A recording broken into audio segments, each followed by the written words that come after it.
এখানে যদি কোনো শেল্টার থাকে বা সাইক্লোন সেন্টার সেখানে আপনারা চলে যাবেন, বিশেষ করে বয়স্ক এবং বাচ্চাদের সেখানে অবশ্যই নিয়ে যাবেন।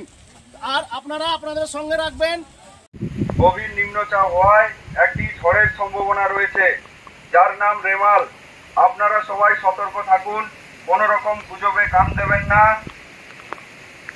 কোনো রকম অসুবিধার মধ্যে পড়লে আপনারা নিকটবর্তী পুলিশ বা এনডিআরএফ এর সঙ্গে যোগাযোগ করবেন। মোবাইল ফোন চার্জ রাখবেন। প্রয়োজনীয় জল, খাদ্য সামগ্রী, প্রয়োজনীয় ডকুমেন্ট আপনারা নিজেদের কাছে রাখবেন।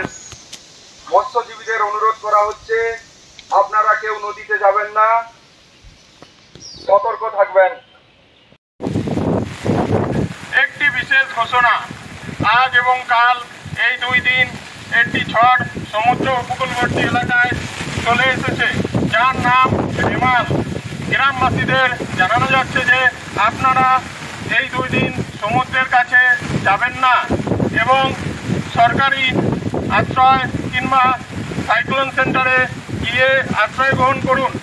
মৎস্যজীবী ভাইদের জানানো যাচ্ছে যে আপনারা এই 2 দিন সমুদ্রে মাছ ধরা।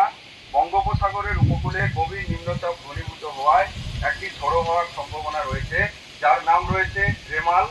আপনারা সবাই সতর্ক থাকবেন।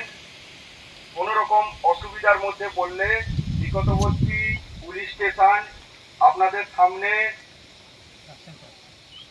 সাইক্লোন সেন্টারে এনডিআরএফ উপস্থিত, এদেরকে জানাবেন। আর প্রয়োজনীয় খাদ্য, পানি এবং ওষুধ সরবরাহ করে রাখবেন। কাঁচা বাড়িতে থাকবেন না। যদি কোনো অসুবিধা হয় আপনারা সাইক্লোন সেন্টারে চলে যাবেন। ধন্যবাদ।